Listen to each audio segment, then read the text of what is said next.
జైల్లో ముసలావిడ అసలు భారతిని చంపింది ఎవరు సావిత్రి అని సావిత్రమ్మతో అడుగుతుంది. వరదరాజులు అని సావిత్రమ్మ అంటుంది.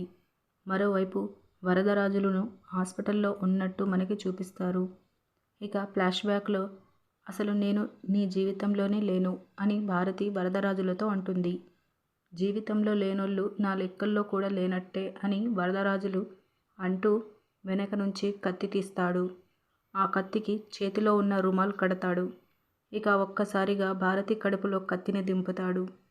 భారతమ్మ కింద పడిపోతుంది.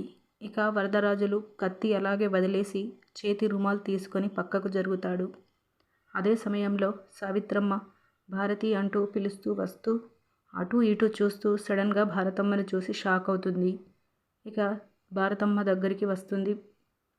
భారతి బాధని చూడలేక కత్తిని సావిత్రమ్మ తన చేతితో పైకి తీస్తుంది. ఇక అదే సమయంలో పోలీసులు అక్కడికి వస్తారు. భారతిని చంపిన సావిత్రమ్మ అనుకొని తనని అరెస్టు చేసి జైలుకు తీసుకెళ్తారు. సావిత్రమ్మ వెళ్తున్న జీబు వెనకాల నుంచి వరదరాజులు నిల్చొని చూస్తూ ఉంటాడు. ఇలా మనకి చూపిస్తారు. ఇదండి ఇవాల్టి అప్డేట్స్. ఇలాంటి డైలీ అప్డేట్స్ కోసం మన ఛానల్ని సబ్స్క్రైబ్ చేసుకోండి. Thank you so much for watching.